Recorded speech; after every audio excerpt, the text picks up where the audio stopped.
this week. The biggest story to come out of that. That the Lakers locked up the James family this week. Both of them. They signing LeBron James to a max deal, 2-year, $104 million, and then drafting and signing Bronny James to a rookie deal, 4 years, $7.9 million guaranteed. Now, there's a lot of mixed emotions around this situation. I'm going to start with the positive. Okay? Because I'm a glass half full kind of gal. Yeah. Always. LeBron James and Bronny will be making NBA history as the first father-son duo to play together in the NBA. And that right there, pretty darn cool. So cool. So cool. Now, there's been a lot of pushback. Did Bronny deserve it? This is nepotism. Now, obviously, there's no denying LeBron James had a hand in helping get Bronny James drafted by the Lakers, but it was the 55th draft pick, you guys. Right. That's the bottom of the barrel, and probably helped get him the guaranteed contract. That's not always the norm for a second round pick. Yeah. But I hate to break it to you. Welcome to business. Nepotism is everywhere in every industry in the world. And a lot of the time, it's not earned or deserved. Like when a child takes over a family business, like a lot of team owners. That usually gets passed down to the kids in the front office, staff taking over a team. But in Bronny's case, he grew up in the game. He trains with his father, LeBron James, who is the greatest shooter of all time, one of the greatest players of all time, arguably the GOAT. Like, he is a good player. And I just want to remind everybody, do you know how many big name players followed in their father's footsteps in the NBA? Here, just to name you a few.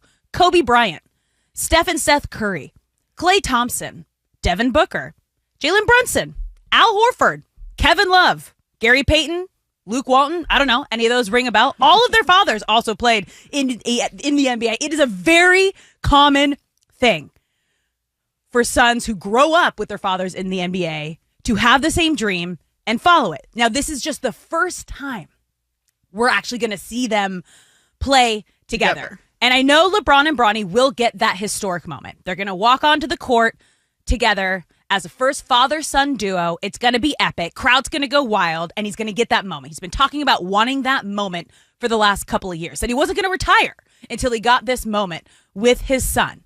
But he's going to spend majority of his time, as he should, developing. And it all starts in about 30 minutes. We're going to get to see him and his first Summer League game. Yep.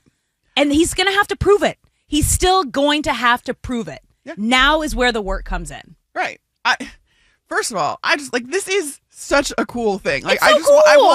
I want to just take a second and say, let this be cool. Yes. Let it be so cool. Because at the end of the day, you're right. He's taken with the 55th pick in the NBA draft in the second round. Second round picks are already just gambles. Yeah, they don't always pan out. No, at all. For every team, the second round is just a shot at a good player. Yes. And to be fair, we don't know what LeBron James Jr., Bronny James, we don't know what he is as a player because he had 25 games at USC. He only started 6 of them. Recovering from cardiac arrest at the beginning of his college career. So he is an unknown. Yes. Which doesn't mean that he's bad necessarily. And again, he has this work ethic instilled in him from his father, arguably one of the greatest workers we've ever seen in the NBA. All everything at his fingertips that his dad has. He's had everything at his fingertips. He's had every resource, and he's going to give. The word I was looking for. He is going to be given this time to develop. And listen, LeBron James is going to get that moment, like you said. Yeah.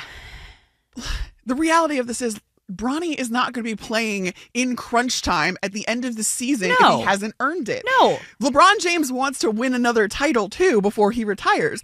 He is not going to insist that Bronny get all these minutes and stuff if he doesn't deserve it. And let me just tell you here, what would motivate the greatest player of our time right now to not only win a title for himself, win a title with his son. This is going to be so much added motivation for LeBron James. Yeah. And he hears everything, you guys. He's a media mogul. He is on social media. He sees and reads everything. He knows all the backlash he's getting right now. And do you know what this is doing?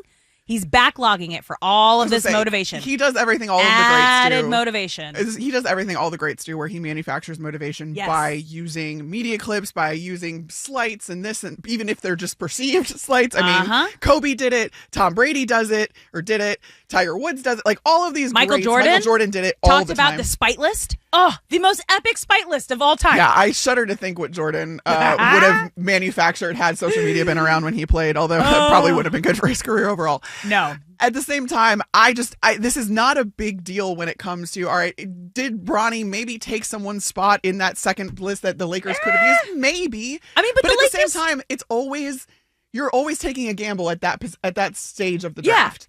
Like, you didn't take him with a first-round pick.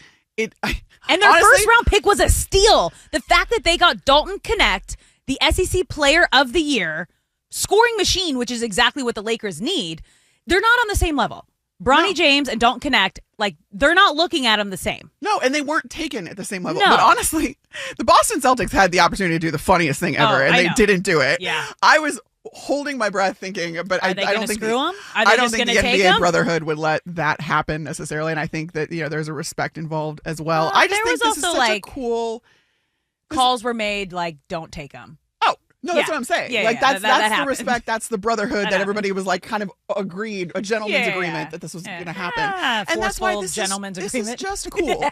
Just let this be cool. Let this be a first in the NBA. Yeah. This is this is just completely unheard of and unprecedented, and it's so cool. I know. Let it be cool. I'm here for it. Now, my big question is, how does the rest of the team feel about this, right? Because we haven't heard from their number 2 star on the team, the quote future of the team, Anthony Davis. And there were reports before they hired JJ. Like, let's go back to like LeBron, even though like he said he didn't have his hand in it and helping JJ get the job. Like, you're not going to hire a coach without your star player giving you the thumbs up, thumbs down, especially when he is your podcast partner and a dear friend.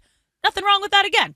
Like, we know LeBron James is handpicking where everybody is going to go.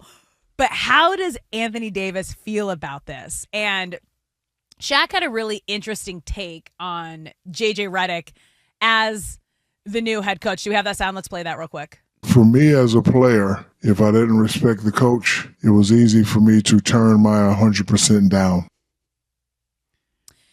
So the question is, he went on to share the difference of like having a coach that you didn't respect and then having a guy say like Phil Jackson, where he came in and it was like 100% respect no matter whatever you say, Phil.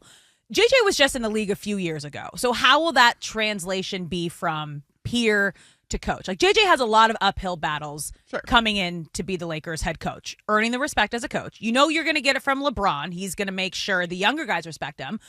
But we have not heard from Anthony Davis yet. Like, AD, how does he feel about this? You're also trying to get the Lakers back to a championship or bust team, because that's the standard for the Lakers here in LA. And now you're working with LeBron and Bronny and managing that whole situation with how the teammates feel about this. Yes, it's a really cool situation, but you also this has never been done before. We don't know how this is going to affect like team chemistry and team atmosphere and having a son and father and the greatest player of all time getting his son on the team. So But that's the thing, though, is LeBron James comes with the track record. LeBron James has willed multiple teams almost solely, on his own, to NBA championships. So you have no choice but to respect who LeBron respects. You have to. And LeBron respects JJ Redick. Yeah.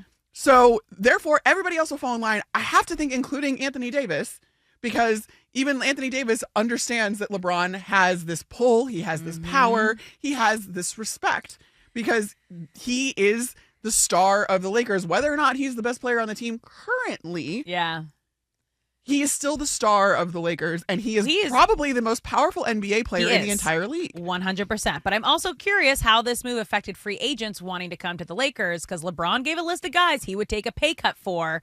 Obviously, they didn't get any of those guys, so LeBron took the max deal.